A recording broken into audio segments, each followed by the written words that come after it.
aí, galera? Sejam bem-vindos a mais um episódio de Varíola Virulenta. Estamos aqui com mais um episódio pra vocês. Como você está, Chay? Salve, miojo, salve, queridos ouvintes. Eu tô muito bem, tô muito feliz. A gente tá começando mais um episódio do Varíola Virulenta e hoje a gente vai falar de falcatrua, fraudes, golpinhos. Ou será que é apenas uma pequena carraspana, hein, miojo? Muita coisa vai ser debatida aqui, então agora, no começo do episódio, eu quero deixar claro pra vocês. Esse episódio tá um pouco longo, mas ele é super importante e vital pra gente começar a entender sobre as contas públicas e qual que é o jogo de algumas elites e do nosso Congresso pra poder barrar esse avanço em gestão das contas públicas brasileiras, beleza? Se você tá aqui e não seguiu nossas redes sociais, vai lá, segue nosso Instagram, nosso TikTok, que tem conteúdo que estamos produzindo pra vocês lá sobre os episódios que são feitos aqui. E também, se você gosta do YouTube, prefere o YouTube, ou se você prefere ouvir por aqui, mas se você tem um YouTube, vai lá e segue a gente também, Varíola Virulenta, no YouTube, para ajudar no engajamento aqui do nosso canal. Outra coisa que é super importante para esse podcast é o nosso Apoia-se, que o link tá aqui embaixo na descrição. Você que quer fazer algo a mais, você quer dar aquele passo extra para ajudar esse podcast, vá lá conhecer nossas propostas do Apoia-se, né? Exatamente, a gente tem lá várias formas de você poder contribuir com o trabalho que a gente está realizando aqui. E a gente separou vários tiers de contribuição que você pode fazer com este projeto, indo de 5 a 100 reais. E nós temos plano de crescer, de se tornar o maior podcast do Brasil e conseguir liberar recompensas para você contribuir com o nosso trabalho, não é mesmo, miojo? Exatamente. Então vá lá, clica nos links, dá engajamento, vá lá conhecer os nossos projetos, porque isso vai ajudar bastante. Mas bora para esse episódio que tem muita coisa para se falar e tem muita corrupção envolvida também.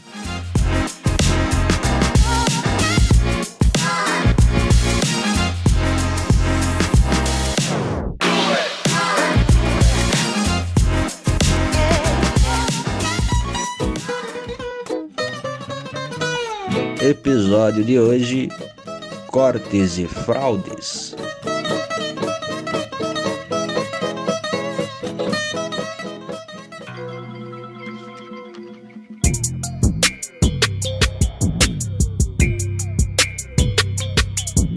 Estamos aqui hoje para falar sobre o dilema fiscal brasileiro, né? O que será que tá acontecendo? Eu acho que a galera reclama demais no Brasil, sabe? Os Estados Unidos aí tá com 25 trilhões de dívida em dólares. Uhum. Nós estamos com menos de 1 trilhão de dólares de dívida e o pessoal tá reclamando aqui. Eu acho que o pessoal tá reclamando de barriga cheia, mas existem vários interesses por trás desse discurso, especialmente porque nós estamos meio ano, né? De iniciar o ano eleitoral.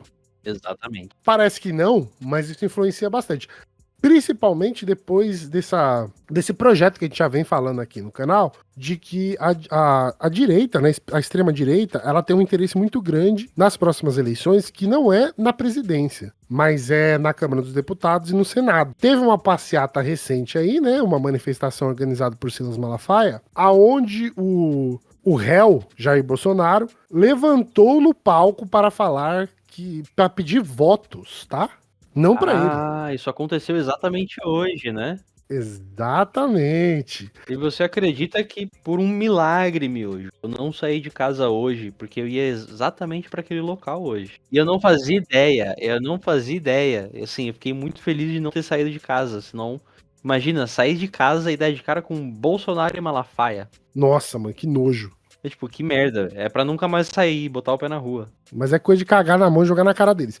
Mas foi isso que aconteceu. Os caras estavam pedindo, o Bolsonaro especificamente estava pedindo, né, esse apoio eleitoral, porque existe um projeto. Mas vamos falar desse dilema fiscal. Ele está relacionado com isso também, de uma certa forma. A gente não vai focar nessa parada das eleições agora, porém, é importante vocês terem isso em mente, de que o projeto brasileiro da extrema-direita é esse. E como que eles fazem para desfragmentar o governo estabelecido ou os próximos governos? A força deles do Congresso e a força deles no mercado financeiro para poder inibir o governo de agir. E você trava o governo. E uma forma de travar o governo é justamente essas exigências do teto de gasto, que todo mundo fala sobre isso. Existe um debate, né, sobre esse equilíbrio das contas públicas, que faz tempo que vem aparecendo, mas se você reparar, esse debate sempre foi nos governos petistas. No Temer não teve esse debate, no Bolsonaro muito menos, né? Não tinha um debate sobre... O Fernando Henrique esquece, né, também. Sobre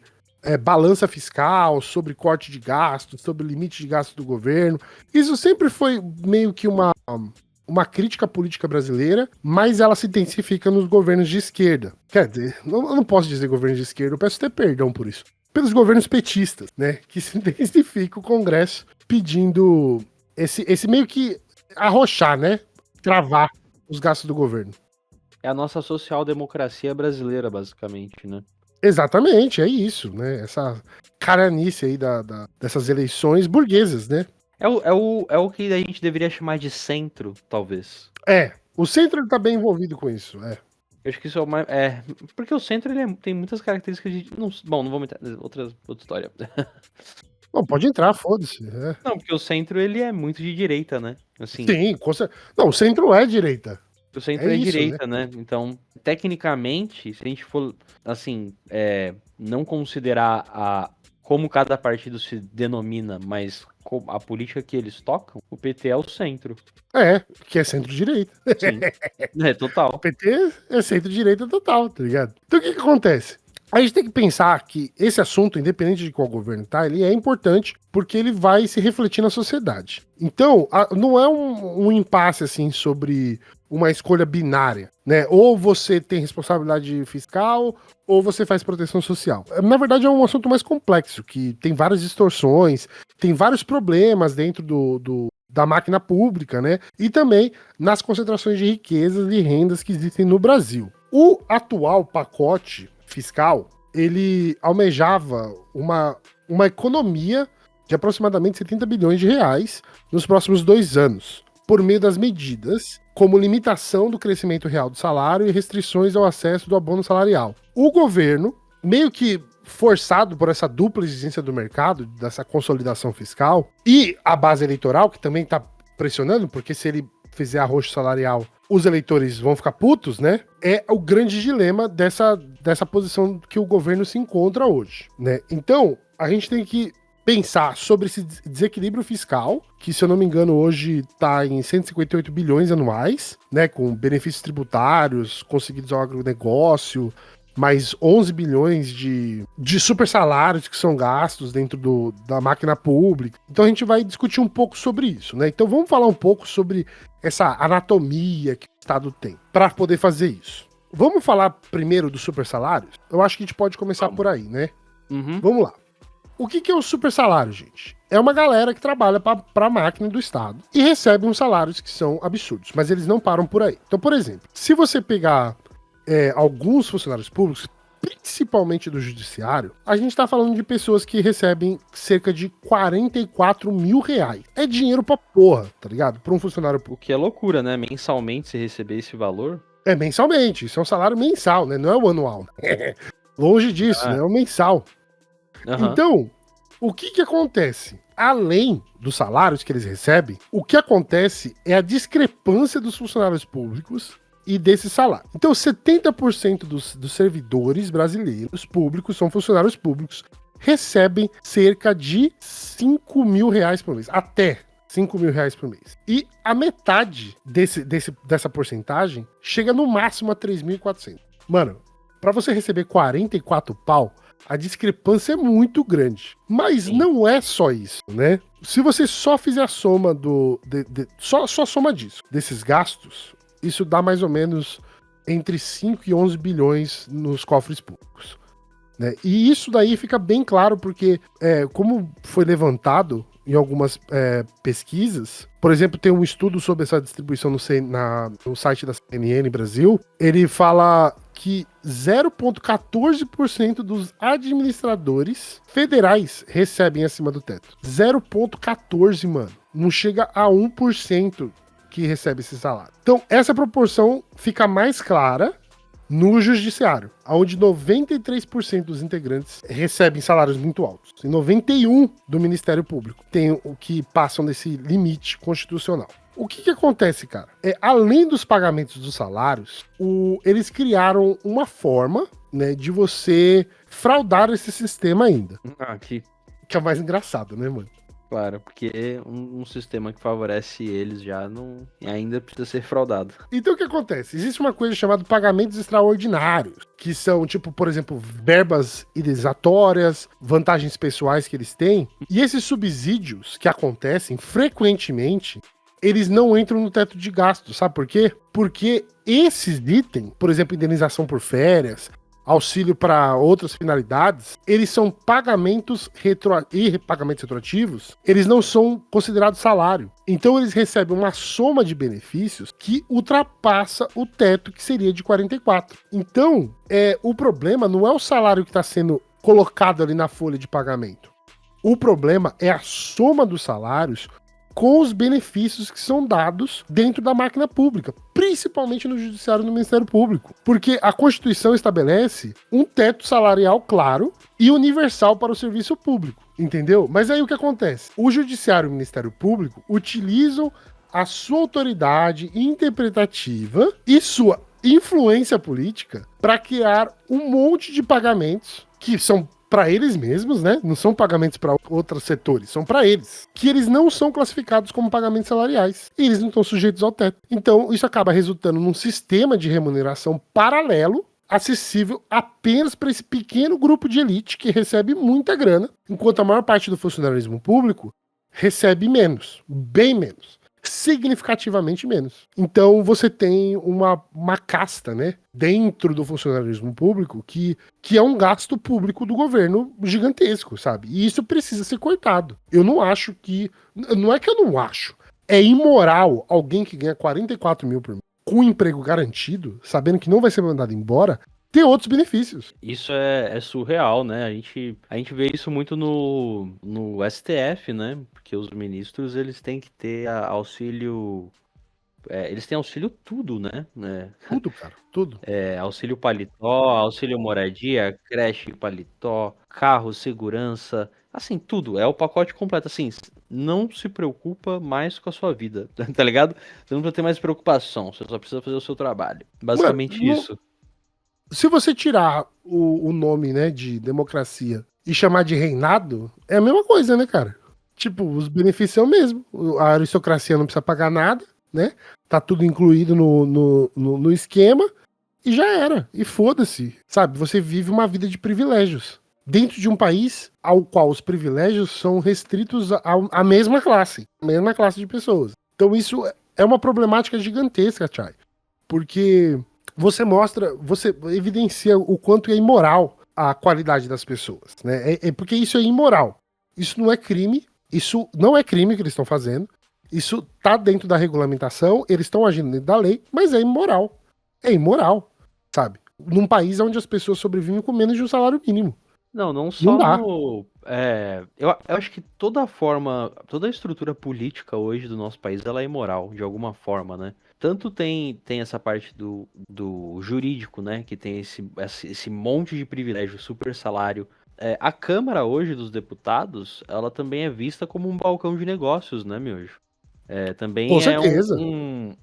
Assim, os deputados, eles estão lá e com todo esse lance de emenda parlamentar, de orçamento secreto, Uhum. eles têm eu tava vendo numa matéria no UOL hoje, eles têm uma perspectiva ali de lucro de 8 milhões, 80 milhões, sabe? Cada deputado com esse lance das emendas. Pô, essa matemática não fechou na minha cabeça.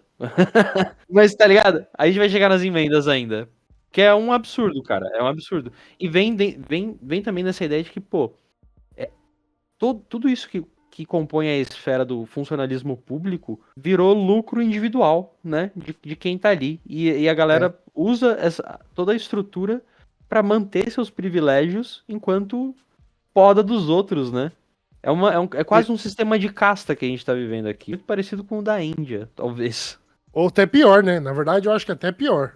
Já que ele tocou no Senado, eu quero usar um exemplo para falar de outros problemas da máquina pública, tá? Eu não sei se vocês ouviram falar recentemente, né? Recentemente, o deputado do MDB, ele mandava emenda para a prefeitura de Barueri, né? Mandava lá para a prefeitura. O que o prefeito fazia? Pegava esse dinheiro e capiou não, né? Fez o asfalto de toda a área privada do condomínio onde ele mora. Entendeu? através das emendas. Benfeitoria, miojo. Que é o mesmo caso que teve recentemente eu acho que era um deputado também, que aí, eu não lembro exatamente aonde, mas que ele fez pavimentar todo o acesso para a fazenda dele, né? E aí isso acontecia por meio de emendas que eram mandadas para a prefeitura, e aí o prefeito, que é base, né, da porra do deputado, chegava e fazia esses pedidos direto do deputado, porque ele mandava dinheiro. Isso é fraude, né? Mas para falar de fraude, vocês acham que isso é um escândalo? Não, tem fraudes melhores. O Brasil é um lugar requintado. O Brasil é um lugar que tem que fazer curso para como você gestar corrupção dentro do Estado. O Brasil, ó, a gente não faz só corrupção. A gente lapida. A gente entrega um diamante de corrupção para vocês, entendeu?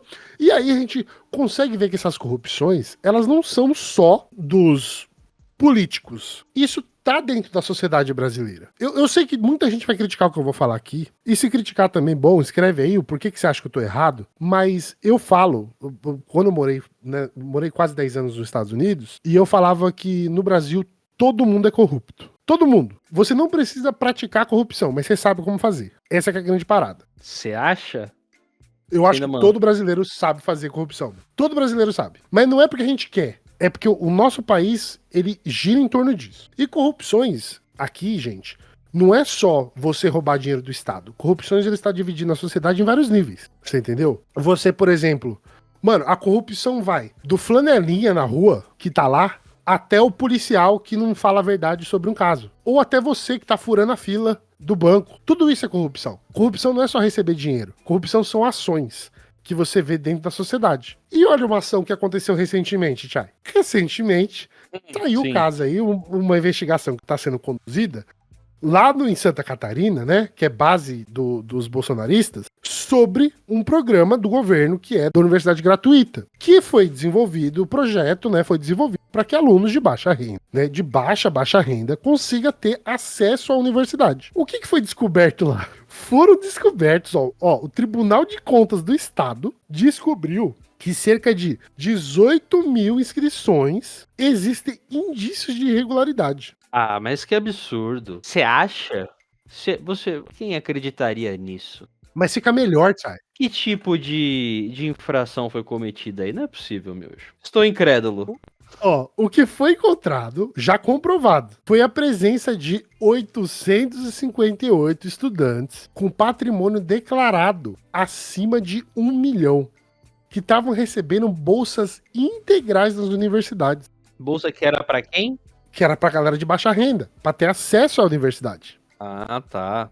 Perfeito. Milionários, né? Milionários pegando bolsa de baixa renda. Não, mas melhora quando você começa a ver a classificação das pessoas. A lista dos beneficiários inclui moleque que tem Porsche, Land Rover, iate, são sócios de empresas multimilionárias. Só esses arrombados, eles geram um prejuízo, né? Geraram um prejuízo pro Estado de cerca de 324 milhões de reais. Com uma galera que tem dinheiro para pagar a universidade, que eles são ricos, mas eles estão dando um golpe no Estado, gerando essa fraude para poder não pagar a universidade de playboy dele, de médico. É muito do que a gente tá vendo, acho que isso tá ficando cada vez mais evidente, de como que o patrimônio público, ou tudo que é público, pode ser saqueado livremente, né?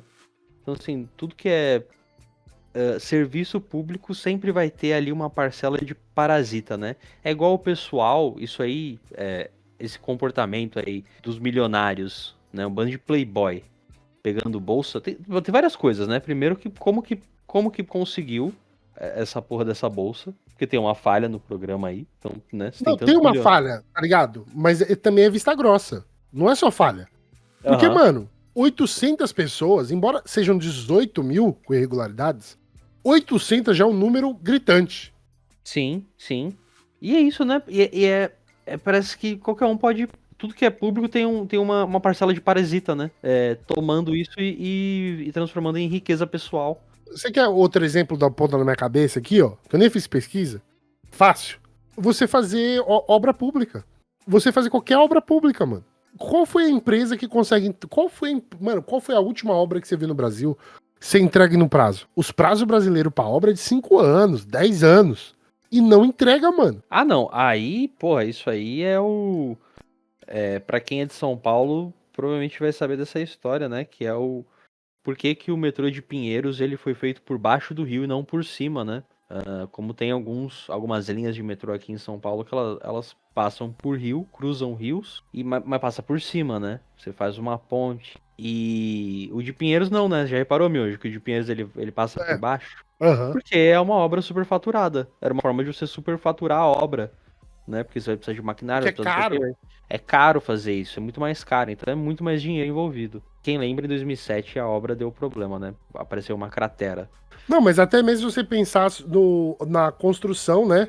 Na construção, acho que eu já falei aqui do Ayrton Senna. Aham. O Ayrton Senna, mano, era tipo o bagulho ali, mano. O que o Maluf meteu a mão gorda naquela porra, mano. Vocês não têm ideia. Vocês não têm ideia.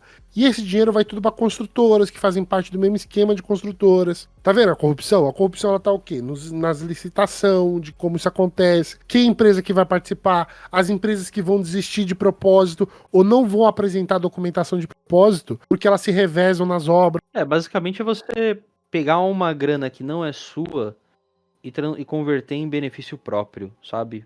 Usar um recurso que não é seu pra se beneficiar. Isso é corrupção, velho. Isso é corrupção. Esse caso aqui, da Santa Catarina, é isso. É isso. E eu sou contra, viu, que o governo tá falando aí, o Ministério Público, que eles vão pagar cada centavo. Não tinha que pagar cada centavo, não. Eles tinham que ser expulsos da universidade. Fraudou, porra. Pagaram o valor e ainda uma multa em cima desse valor. Aí, ó, o Estado não tá precisando de dinheiro? Uma forma de arrecadar dinheiro é isso. Você arrecada dinheiro com isso, porque além de eles pagar o valor integral do curso, eles têm que pagar uma multa e ser expulso da universidade. Mas isso é o mínimo. É o mínimo. Você sabia que na universidade pública você não pode brigar, Tchai? Dentro da universidade pública? Você não pode brigar dentro da universidade pública? Você não pode sair na mão com ninguém. Porque é expulsão. Tá ligado? Tá, justo. Você entendeu? Agora os caras roubam milhões. E aí? Vai acontecer o quê? Esses moleques vai ser preso? Porque isso também é da cadeia, né? Porque você tá roubando da máquina do Estado. São várias questões. Mas vai prender Playboy? É isso? Vai prender Playboy? O mais impressionante é que prender talvez já caia numa... É isso, né? Vai prender Playboy? É um bom questionamento, né? Mas é uma impunidade, né? Pô, os caras não perdem nem a matrícula. Não é expulso? Como assim? Exatamente, cara. É imoral, cara. É imoral. É imoral. A gente começou falando sobre contas públicas, gente, mas a gente quer que vocês entendam a dimensão do Estado e a dimensão dos problemas da administração pública, porque tudo isso está acontecendo ao mesmo tempo, né?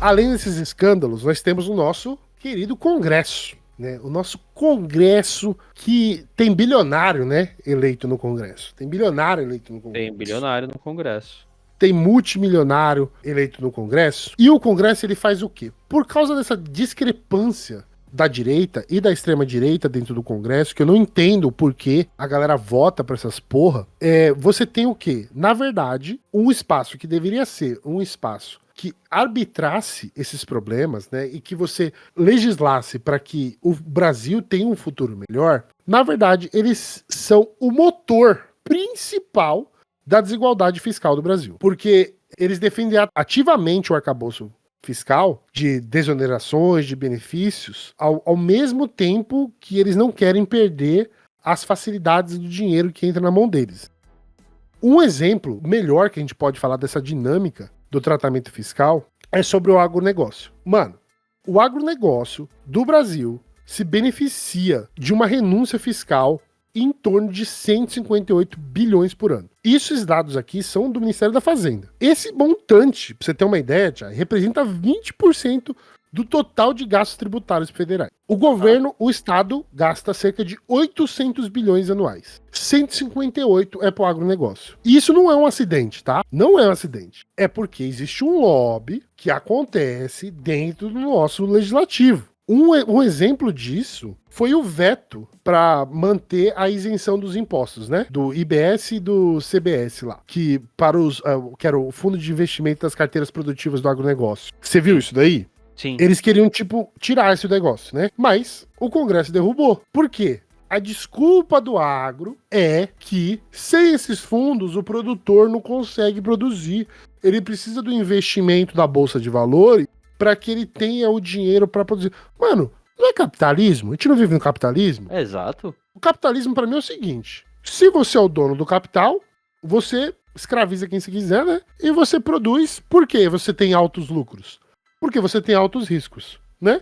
Você investiu suas coisas, você explorou os trabalhadores, agora você teve altos lucros. Isso é capitalismo, certo? Agora é gostoso quando o capitalismo ele é subsidiado pelo governo. Porque eu sou o grande produtor, mas eu não invisto meu dinheiro, mas o lucro é meu. Não existe um retorno para a sociedade, tá ligado? Parece que é uma grana de ninguém. Não, porque é isso, né? Parece que essa grana que eles pegam em subsídio é grana de ninguém. Então, assim, foda-se, né? Não tem um dono. Não tem ali um... É nossa, né? É da população. Não é que não é de ninguém. É deles. Essa que é a parada. É de quem pegar, né? Parece que tá ali que é de quem botar a mãozona primeiro. Quem conseguir pegar... A mão gorda ali já era. E sabe o que é engraçado? Tá tendo toda essa história lá dos Estados Unidos, né? Do candidato que ganhou as primárias lá nos Estados Unidos, né? Estão falando que ele é socialista, comunista. O Trump já até falou do cara. Ele não é comunista, né? Pelo amor de Deus, ele não é. E ele também não é um socialista, né, gente? Ele tá falando que ele é socialista, mas ele tá agindo dentro... As propostas dele estão dentro das ferramentas capitalistas do sistema. Uhum, é tipo um Haddad lá. É tipo um Haddad lá, mais à esquerda. Ele consegue ser mais à esquerda que o Haddad, viu? Bem mais. Caralho. Bem mais. Quer que eu te dê um exemplo sobre esse bagulho de subsídio? Uhum. Olha a proposta do cara pra cidade de São Paulo, ó, de Nova York, mano. Essa ideia é genial. Você criar mercados estatais. E a função do mercado não é dar lucro. A função do mercado é vender produtos acessíveis ao preço. Você cria mercados estatais, no caso ali, né, estaduais, da cidade, que o governo vai ter, ele que vai gestar, onde vão ter funcionários trabalhando e aonde vão ter produtos para poder ser vendido para as pessoas, mas sem o objetivo de ter lucro. Porque é do Estado. O Estado não é feito para ter lucro. Olha a proposta. Tô falando que o cara é muito mais à esquerda do que o Haddad. Não, imagina você fazer isso aqui. Não. Porque eu tô dando esse exemplo para pensar assim, se o Estado pega o dinheiro e investe em alguma coisa, esse investimento ele tem que ter retorno para a população. Agora, quando você pega o Estado e investe em alguma coisa, e esse lucro fica restrito a quem recebeu esse benefício, você não socializa os lucros, você só socializa o quê? As perdas. Por quê? Porque se o produtor for lá, ó, presta atenção, eu sou um produtor... e esses produtores, gente, pelo amor de Deus, se você tá aqui, você já sabe que esses produtores não produzem comida. Eles produzem commodities, que não fica no Brasil, que é tudo exportado. E quem produzia comida tá parando de produzir comida para exportar também. Isso deixa bem claro. Aí o Estado vai lá e dá 158 bilhões por ano para esse setor. Aí se tem uma geada, se tem chuva forte, eles não conseguem produzir, o prejuízo é de quem? É nosso, que pagou imposto. É a gente. O nosso dinheiro, que foi para a máquina do Estado, subsidiar vagabundo. Mas se ele tem lucro, esse dinheiro não volta. O lucro não volta pro Estado. Esse dinheiro não volta pra população. Esse dinheiro fica restrito na mão dos vagabundos. Porque latifundiário no Brasil é o quê? Vagabundo. Latifundiário no Brasil é vagabundo. E é vagabundo histórico, entendeu? Por isso que eu falo que o Brasil, ele tem várias formas de corrupção, entendeu? Todo brasileiro sabe como fazer. A questão é quanto dinheiro você tem e quem você é pra fazer mais ou menos corrupção no Brasil, entendeu? É. Não, você me lembrou uma pérola do Hermes e Renato, né? Que para você cometer uma falcatrua, você precisa de uma equação básica, né? Má fé, oportunidade e um tiquinho de falcatrua. É isso que todo brasileiro tem. É isso, mano. Isso é Brasil, cara. Hermes e Renato aí descrevendo o Brasil de forma clara e objetiva. Então, a grande questão é que esse viés legislativo, ele vai além de um setor só. Ele está na estrutura do sistema tributário, que historicamente onera o consumo e o trabalho do que o capital e a propriedade privada. Um exemplo disso é o Eduardo, né? Como que é o nome dele? É Eduardo Moreira? O Eduardo Moreira, muito obrigado. O Eduardo Moreira, ele já falou sobre isso. Que ele acha um absurdo a quantidade de imposto que ele paga nas propriedades dele. Porque é muito barato. O cara tem hectares de terra, é muito mais barato do que uma casa pequena na cidade de São Paulo. É imoral o imposto que os caras pagam, sabe? Esses grandes latifundiários. Por isso que tem muita terra no Brasil. E o nosso legislativo, que é a Câmara dos Deputados e os senadores, eles contribuem para isso. Então você tem essas bancadas, né? Que é a bancada do BBB, Bíblia, Bala e do Boi, eles sempre se unem para garantir esses privilégios. Isso é uma demonstração de força que o Congresso tem com a legislação que eles aprovam para o país. É um projeto de poder econômico desses caras, é um projeto de privilégios fiscais através do legislativo. Não, os setores econômicos que são poderosos no Brasil, tipo banco, né? Mercado financeiro, essa porra dos latifundiários, eles se unem com um lobby muito grande para poder financiar a campanha política e influenciar nas decisões que são feitas dentro do Congresso. Isso é tipo assim, isso é claro, gente. Sabe? A gente vê o escândalo das Americanas. Pra mim é um escândalo que eu não consigo engolir, cara. O escândalo das Americanas. A Americanas acabou de ganhar... Mano, você acredita que a Americanas acabou de ganhar um perdão de 70% da dívida, irmão? É surreal, né? É surreal. E o Serasa, será que ele perdoa aqueles R$2.000 que você tá devendo, Miojo? Perdoa teu cu, tá ligado? É foda, mano. Isso é Brasil. Isso é Brasil, mano. O Brasil é um país de elites em vários níveis. Sim. E isso daí não é só sobre a exploração do trabalho, gente. Ela é a exploração do trabalho unida, manutenção do status quo através do Estado. E é por isso que a gente chama isso de democracia burguesa. Porque os capitalistas estão fazendo isso. Que é, né? Vou voltar aqui na piada, né? Democracia burguesa. Má fé, oportunidade e um pouquinho de falcatrua. É Mano, assim você acabou funciona. de escrever o centrão pra direita, total. É isso. É isso. Tá ligado? E é muito louco a gente ver também que desde que veio essa história do orçamento secreto, do Lira, né? Que mudou depois. Eu não sou muito inteirado. O que mudou, mas não mudou, né? Que ele ainda existe. Você deu um poder pra Câmara maior do que ela tinha antes, né? E a gente sempre tem a figura do presidente da Câmara quase como uma figura de poder tão grande quanto o presidente da República, que é o chefe do executivo, né? Exato, que ele deveria controlar pra onde vai o dinheiro. Só que o Congresso, a Câmara, né, de Deputados, tá fazendo é basicamente querer controlar o orçamento mais que o executivo, mas não quer ter responsabilidade sobre isso, não quer prestar contas sobre esse orçamento. É mais ou menos isso, né? Que tá rolando. Exatamente. O Congresso, ele exerce um controle cada vez maior e direto sobre a alocação de recurso público por meio do quê? Dessas emendas parlamentares. Por que o Chay falou do orçamento secreto? Porque o orçamento secreto, ele estava embutido no que a gente chama de emendas parlamentares. Como funcionava antes? Anteriormente, um parlamentar pedia dinheiro para enviar para sua base. Ai, mas o que você tá falando, Thiago? Que complicado. Que base? Base do quê? Batom? A base da cara? Não. Para aqueles grupos ou cidades que elegeram esse parlamentar. Pra mandar grana pro seu reduto eleitoral, é isso. Exatamente, né? Mas não é para as pessoas que votaram nele, é para as prefeituras que tiveram maioria e conseguiram eleger o parlamentar. E aí, esse recurso ia, mas ele ia sem nome. Mano, o dinheiro saía dos cofres públicos federais e iam pra uma prefeitura na casa do caralho pra primo de deputado tá preso com quilos de maconha. Você entendeu? Porque aí você fala assim, ai, mas esse deputado que você tá falando não tinha nada a ver com as drogas. Ah, mas o primo dele era filho de um prefeito que recebia dinheiro por emendas, tá ligado? É impressionante. Nenhum deles nunca tá envolvido, mas sempre alguém diretamente ligado a eles tá envolvido, né? Tá envolvido. Ah, não fui eu, foi ele. Não, mas o filho do Lula, mas o primo de não sei quem, né? Aí tá tudo junto, né? Todo mundo igual sabe. Os 39 quilos de pó que acharam no avião da FAB na Espanha, acho que foi. Foi, no governo do Bolsonaro, né? Bolsonaro, Não, nunca ele. A gente já sabia que o exército, ele tava envolvido com tráfico de drogas. Isso nunca foi um segredo, né? Mas aí ninguém sabe, né? Ninguém sabe. Esse que é o bagulho. Ó, pra vocês terem uma ideia, Chay, pra você ter uma ideia, mano. Em 2014, quanto que você acha que o governo gastava com emendas parlamentares? 2014.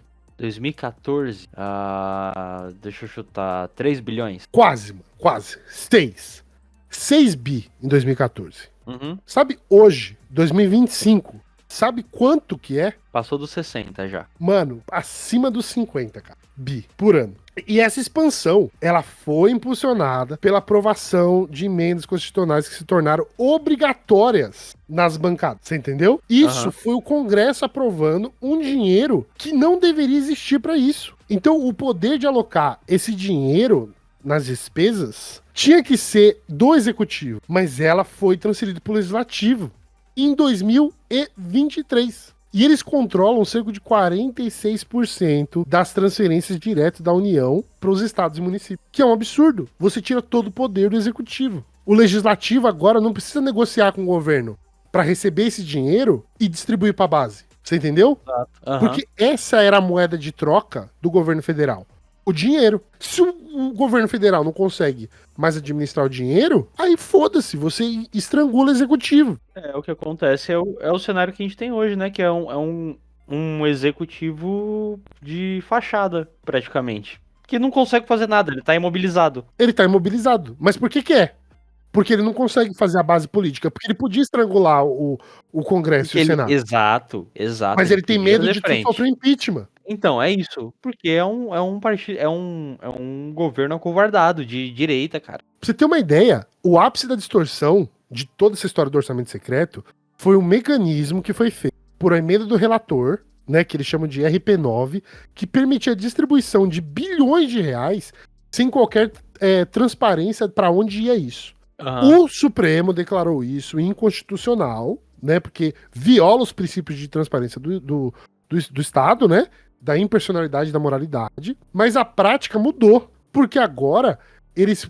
E isso tá, PT incluído nesse esquema, tá? Porque o PT também tá nisso. Então agora, os líderes partidários que escolhem esse recurso, você entendeu? Então não fica mais...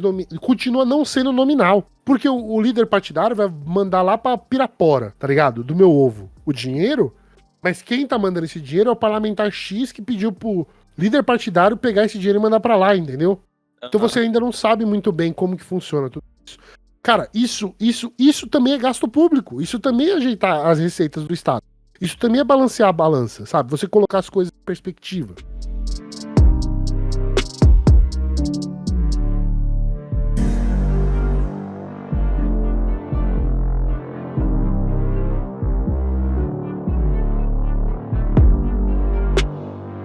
Mas não paramos por aqui. Porque agora a gente vai entrar no quê? Na cerejinha do bolo. A cereja do bolo que é o quê?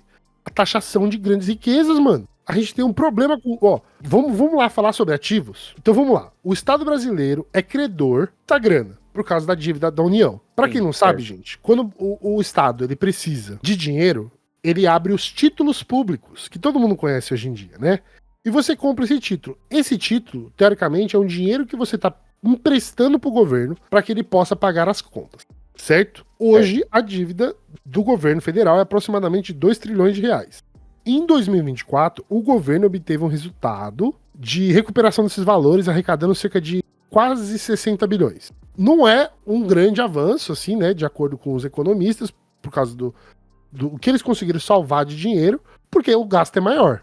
E muitos desses gastos do governo federal, desses 800 bilhões que o governo gasta, estão atrelados ao INSS, né, principalmente para aposentadoria, educação e saúde. Por que esses gastos estão atrelados a isso? Porque a porra da Constituição de 88 delimitou uma porcentagem para esses gastos. Isso tá na Constituição, cara. Isso tá na Constituição. E esses gastos precisam existir, certo? Sim. Então o que acontece? O sistema tributário brasileiro, ele é uma ferramenta muito grande para gerar desigualdade no Brasil. E também nesse desbalanço das contas, tá? Porque uma característica mais marcante, o que eles chamam de regressividade, que é um termo técnico que descreve os mais pobres pagam, né, proporcionalmente, do que a fatia maior da população, da fatia menor da população, que são os ricos que pagam pouco imposto. Isso acontece porque a carga tributária, ela vem diretamente no consumo, mano, que é o ICMS, o PIS, o COFINS. É aí que tá a maior parte da carga tributária brasileira. Ela representa, mano,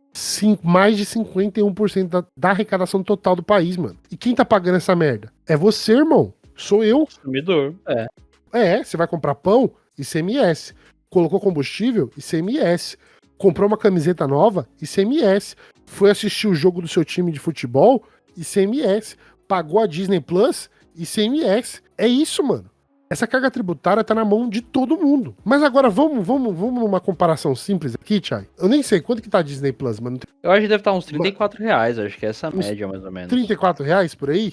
Vai de 30 a 40 reais? Deve ser isso, tipo Netflix, né? É isso, né? Por aí. Netflix, esse que é o preço. Aí você pega esse preço, esse valor que tá sendo investido pra um cara que ganha, uma família que tá ali, 2 salários mínimos, a gente tá falando de R$3.000, 3 mil e pouquinho por mês, né? 2 salários mínimos. Aí, desses 2 salários mínimos, você vai gastar com lazer, que é isso, né? Que a gente tem que chamar essa porra de lazer. Cerca de R$100 por mês, vai, com Netflix, não sei o que lá. E aí você tem um cara que ganha 44 mil, mano, e vai pagar os mesmos R$100, mano, pelos mesmos serviços. Aí você, não, mas daí é o serviço da empresa. Mas esse serviço, gente, tá embutido o valor do ICMS. O cara vai comprar arroz, tudo bem que agora, né, vai ser isento, né, alimentos, dessa tabela. Mas o combustível que todo mundo precisa usar pra ir trabalhar, eu lembro, mano, de um cara no governo Bolsonaro, eu acho que o combustível, mano, tava 9 conto, velho. 10 conto em algumas regiões. E aí o maluco, tipo, tá dentro do carro dele, a repórter chega, mano, o que você tá achando do preço? Não, eu tô achando bom. Falei assim, nossa, 10 conto? Não, pra mim pode aumentar mais, pode aumentar pra 20. Porque o cara tem dinheiro. Pra ele não faz diferença. Não, e às vezes, é engraçado, né? Porque eu trabalhei numa empresa muito grande aí no interior de São Paulo. E o dono da agência onde eu trabalhava, ele usava o cartão da mulher dele. O cartão da empresa da mulher dele, que era diretora. E ele usava o cartão dela pra abastecer o carro dele. O cartão da empresa dela, tá ligado? Pra ela usar com as coisas da Qual que empresa. é o nome disso? Eu acho que é corrupção, no mínimo. É corrupção, cara. Você tá desviando verba. Esse Tá dinheiro não era desviando pra ele. verba pra um indivíduo que não tem nada a ver com a sua empresa. Exatamente. Pagar a tá ligado? gasolina dele, tá ligado? Encher o tanque do carro dele. Então, olha que louco, mano. Esses impostos, eles geralmente, eles vão incidir mais aonde? Na galera de baixa renda do Brasil, que é a maior parte da população. Que afeta mais. Exatamente. Então, a distorção mais injusta reside na estrutura de imposto de renda. Ó, um estudo feito pelo Ministério da Fazenda revelou que existe uma anomalia que precisa ser ajustada. A alíquota efetiva do imposto de renda de pessoa física cresce com a renda até um certo ponto, e ele atinge o pico de 12% para contribuintes com renda mensal em torno de R$23 mil por mês. A partir daí, a curva se inverte, mano, para o 0,01% mais rico do Brasil, com uma renda média, tá, mensal. Chay, segura a cadeira aí. De 5,3 milhões por mês. Mensal? Mensal. 5,3? Nossa, milhões. Isso é pouco. Não, isso é pouco. Sabe quanto que eles pagam de imposto? 5,6%, irmão. 5,6% para quem tá ganhando 5 milhões por mês, mano. Então, essa pirâmide tributária invertida, ela é possível por quê? Pela isenção total de impostos sobre a distribuição de lucros e dividendos, que está em vigor desde 96. Quem era o presidente? Fernando Henrique Cardoso. Enquanto a classe média e os trabalhadores assalariados têm seus rendimentos tributados na fonte, que é aonde, cara? Na hora que você recebeu o pagamento, você já foi tributado. Com alíquotas que chegam a 27,5%. Em contrapartida, os indivíduos mais ricos do país, que tem a maior parte, né, da sua renda, não no salário, mas em investimentos, participação de capital de empresas, eles recebem os seus rendimentos bilionários sem nenhum imposto. Em 2023, quase R$1 trilhão foram distribuídos a sócios e acionistas em formas de lucros e dividendos, sem que nenhum centavo, 0 centavos, fossem pagos para o imposto de renda. E aí, irmão? Como que a gente faz essa jogada? Como que a gente equilibra essa balança? Ó, um estudo do IPEA, né, o Instituto de Pesquisa e Economia Aplicada, em 2015, tá? Ele já falava que precisava aplicar uma alíquota de 15% sobre esses rendimentos. E na época ia ter uma arrecadação de 43%. Isso em 2015, mano. Passaram-se 10 anos. E a gente não faz ainda essa captação de imposto em cima de rico. Porque as pessoas não entendem. Taxar riqueza, gente, não é taxar o seu salário. É taxar sobre investimento. Aí você, mas eu tenho meu investimento. Mano, eu juro pra você, cara, o seu investimento no Banco do Brasil e na Petrobras é tão ridículo que não entra nesse cálculo. Não é sobre esse dinheiro que você ganha. É sobre muito dinheiro que você ganha. Quando a gente tá falando disso, a gente tá falando de uma quantidade de dinheiro obscena, né? Muita grana. Ela é uma quantidade de dinheiro tipo Emanuele. Nem o tio Patinhas teria no cofre dele todo esse dinheiro. Eu acho que a Emanuele, que era o soft porn, né? O soft porn da Emanuele, ele é o tributo que vai pra você que tá comprando aí. Quer dizer, não sei se era soft porn não, tá? Eu acho que não era não. Agora a gente vai ficar discutindo sobre soft porn, cara. Do A nada, economia né? brasileira é um soft porn. A economia brasileira é isso, velho. Não, eu acho que eles é tipo nível, não sei, mano. É como que é? Two Girls One Cup. É imoral a esse nível. Os bilionários, tá ligado? Eu acho que Two Girls One Cup é mais o governo Bolsonaro. Eu acho que esse governo atual seria mais One Guy One Cup. Não pesquise essas coisas na internet. Não por pesquisem favor. isso, não queiram saber o que é, mas eu acho que é isso, tá ligado? Se você tem menos de 30 anos, você não tem noção do que é isso. Não tem não. E essa é a situação, cara. Essa é a situação. Tipo, as grandes riquezas, elas não são taxadas, cara. E isso é super importante pra gente ter esse chamado equilíbrio fiscal, sabe? Que tem no Brasil. Outro problema muito grande sobre isso, que tá envolvido com as contas públicas, é a taxa Selic. A taxa Selic é o principal instrumento do Banco Central para controlar o que seria a inflação. Mas no Brasil, ela gera um problema colateral assim que arregaça o Tesouro Nacional. Por quê? Hoje, a taxa Selic está em 15%. Ela está muito alta em comparação ao mundo. Então, o que acontece? Uma parcela massiva da dívida pública está diretamente atrelada ao valor da taxa Selic. O que você quer dizer então, Miojo? Eu tô querendo dizer o seguinte, se a taxa Selic sobe, os juros que o governo federal tem que pagar para quem comprou a dívida pública tem que ser maior. Então, em janeiro de 2025, pra vocês terem uma ideia, essa fatia já representava mais de 42% da dívida mobiliária. O maior patamar foi em 2026, que chegava a 50%. Em 2006, chegava a 50%. Então, isso significa que a cada decisão que o Copom tem, que é o Comitê de Política Monetária, de elevar e manter os juros, se traduz no quê? Num aumento bilionário nos custos para os cofres públicos. A ordem de grandeza desse pacto, ela é sem noção, assim. Estimativas do próprio Banco Central indicam que a cada aumento de 1 ponto na taxa Selic, aumenta a dívida em 55 bilhões de reais por ano. 1% que sobe da taxa. Não, é o que a gente tava falando no último episódio do Resposta Virulenta, né? Que a gente chegou a tocar nesse assunto. Quem tá no Banco Central, vale lembrar, é o Galípolo, né? Que foi nomeado pelo Lula. Que tinha como objetivo fazer o oposto do seu antecessor, que era o Campos Neto. Que tinha sido nomeado pelo Bolsonaro. E o que ele fez, o que ele tem feito até agora é intensificar. Porque só na gestão dele, que é recente, não tem acho que mais que 2 anos, né? O Galípolo, ele foi dominado. Não, ele tá nem um ano. Ele entrou esse ano. É recente, né? Então. E ele já aumentou 4 vezes. Só no período dele, ele já marcou 4 aumentos. Ele com equipe. A taxa tá maior do que tava do outro. Exato. E o que a gente vê, principalmente em portais como Valor Econômico, que até o Campos Neto falou: é isso aí, eu faria a mesma coisa. Então, assim, trocou 6 por meia dúzia, né? Basicamente. Não, mas quem faz parte dessa máfia? É só banqueiro, cara. Só banqueiro. É só banqueiro. Não existem economistas estatais. Não tô falando que tinha que ser do governo, tá? Eu tô falando de economistas indicados em gestão do Estado. Você entendeu o que eu quero dizer? Sim. Que existe o economista que dá a bunda pro mercado financeiro, que é a maior parte dos economistas, né? Que eles gostam dessa masturbação do mercado financeiro para eles ganharem dinheiro.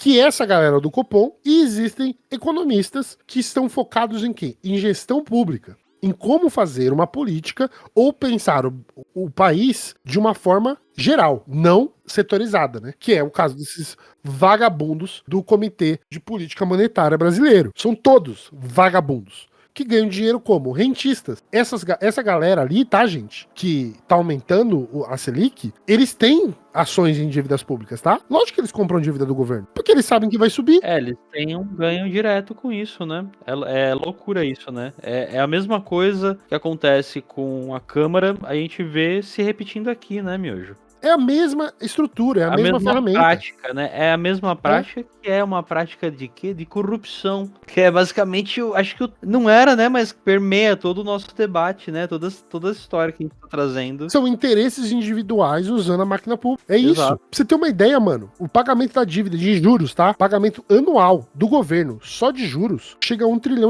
É um valor que rivaliza com o orçamento da Previdência Social, mano. A justificativa oficial para essa política é de conter a inflação. Porém, essa abordagem é um alvo de várias críticas de economistas, né? Uhum. De vários setores, sindicatos, que olham para isso e vê que isso é um problema, sabe? Juros altos encarecem crédito. Encarecendo crédito, você desestimula o investimento produtivo. Você desestimulando o investimento numa empresa...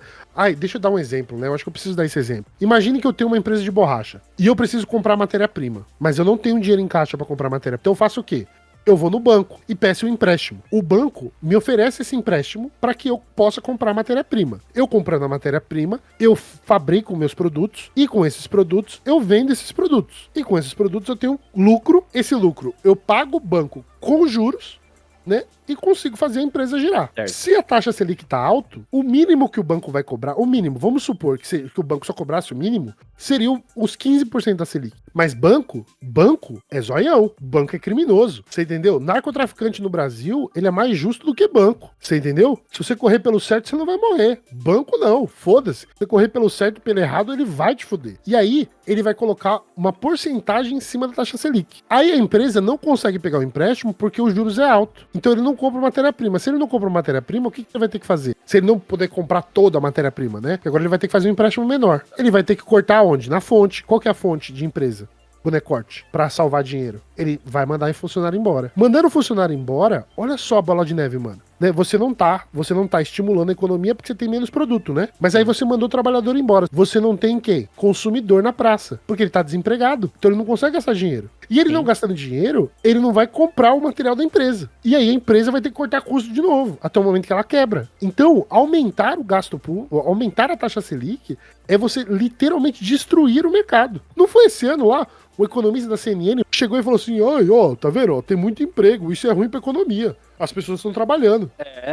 Porque a visão deles é o oposto, né? Eles estão no mundo invertido. Se todo mundo tá se fudendo, pra eles tá bom, é isso. Tem que ser assim, tem que ter desemprego em alta, né? Tem que tá uma merda pra todo mundo, porque pra eles tá bom, porque a grana tá escoando pra eles, né? Tá indo... Exatamente, é pra isso que esse tipo de parasita existe, né, Miojo? E tem também, né, essa questão aí também, também a gente viu o decreto do Lula, né, sobre o IOF, sobre o imposto, aumentar o imposto de operações financeiras, né, que é o IOF. Não, porque a gente vê que também o governo, ele em alguma parte, ele tem medidas, ele tem uma contraproposta, né, eles têm uma proposta que é exatamente essa taxação sobre transações financeiras, né? Que é para pegar pelo menos uma parcela aí dessa grana e trazer para o governo, né? E a gente viu que o Congresso derrubou contra. isso. Foi contra. É. O Congresso, e olha só a parte louca, né, dessa história, que 63,2% dos deputados que votaram pela derrubada do decreto eram da base do governo, velho. Tá ligado? A base do governo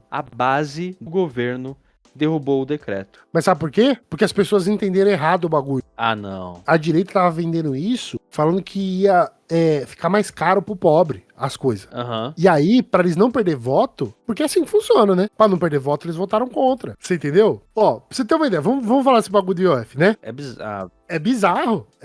Mano, é bizarro, cara. Ó, o governo federal, ele criou vetos, né? Que buscou manter a cobrança do IOF. A justificativa era alinhada ao esforço de reajuste fiscal, que evita uma renúncia fiscal de cerca de 1,5 bilhões por ano. Não é muita grana. Tem outros lugares para arrecadar esse dinheiro, tá ligado? Mas manter o imposto significa garantir a recursos para os cofres públicos. O Congresso Nacional se mobilizou e derrubou esses vetos. A articulação foi por causa do lobby de setores de bancos e seguradoras, argumentando que a manutenção do imposto prejudicaria os segurados e desincentivava a poupança de longo prazo. Então o que acontece? A derrubada do voto representa, na prática, a criação de mais um benefício fiscal para setores específicos. Abre um buraco no orçamento, o valor deixa de ser arrecadado, né, desses grupos banquistas, e expõe essa incoerência política, que é do Congresso exigir que o governo segure gastos, mas eles não seguram gastos em nenhum nível. Isso é muito louco, né, sabe? Isso é muito louco. É uma manobra pra estrangular o governo, né, velho? Para o É pra executivo. enfraquecer o governo. Realmente, é pra, usando o jargão do jornalismo brasileiro, né? O governo chegar em 2026 desidratado. Exatamente. E aí ele vai chegar no que vem sem força, com essa Aham. característica de que tá fraco, né? E não vai mudar. Ah, esse governo tá ruim, era melhor no Bolsonaro, porque essa é a ideia que já tá sendo vendida, pra que eles possam ganhar as eleições. E não só isso, porque assim, eu acho que a direita também aí nessa questão tem um desafio que é ter uma união pra decidir um candidato. E eu acho que existe uma fragmentação aí entre todos os nomes que a gente já citou aqui, já falou antes, e o próprio bolsonarismo, né? E as próprias movimentações do Bolsonaro. Então ainda existe muita incerteza para algo que é ano que vem. O que eu penso que acaba sendo uma opção nesse cenário de incerteza de quem seria o candidato da direita nas eleições de 2026 é o que, Miojo? É pegar o candidato perfeito que já tá no governo, que é o vice. E pra isso, você só precisa derrubar o presidente. Então. Também é isso uma mesmo. alternativa que se abre, né? E exatamente com esse estrangulamento do Congresso sobre o governo, você vai criando cada vez mais até mesmo um cenário para o impeachment, porque o governo precisa reagir de alguma forma. E não tem força política. Não tem força política, mas ele tem que dar alguma resposta, porque senão ele vai ser derrotado e derrotado e derrotado. Ah, mas vai. Mas esse governo, ele vai ser derrotado. Eu não tenho esperanças desse governo fazer algo diferente. E esse é o problema, né? Porque se ele fizer alguma coisa, se ele... o Haddad falou em judicializar a questão, né, do IOF, que o governo ia atrás. Teve também a questão do aumento na conta de luz, que eles falaram que iam tentar ir atrás. Porque, assim, o que o governo tá propondo, foda-se, tá sendo barrado. Ou os caras estão pegando as propostas, enchendo de jabuti, mudando o projeto original, né? Pra que atenda a outros interesses. E o governo não reage, né? Ele tá reagindo ainda. Governo de pelego, né, cara? Porque se reagir, velho, é assim. Ah, não, ó lá, pronto. Olha o governo indo contra o Congresso que foi eleito pelo povo. Isso aí é muito antidemocrático.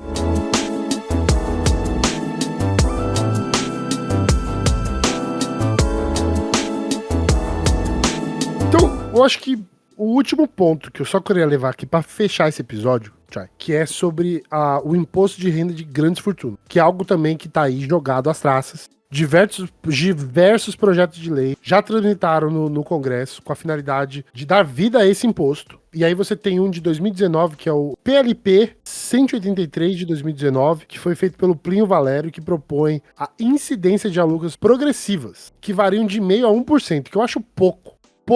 Tem que ser muito mais do que isso, sabe? E, junto a isso, você também tem um imposto sobre a transmissão, causas mortes e doença. Que é o quê? A famosa herança no Brasil. Sabe quanto que o Brasil cobra de imposto de herança? Eu acho que pouco ou nada, né? Porque quem é herdeiro tá na mão vida boa aí. Porque eles cobram no máximo 8%. Sabe quanto que é na Alemanha? 30%. Olha, eu ia falar 30, caramba, eu devia ter falado. Sabe quanto que é no Reino Unido? 25. 40%. Sabe quanto que é nos Estados Unidos? 12. 40%. A França é 45% e no Japão é 55%, irmão.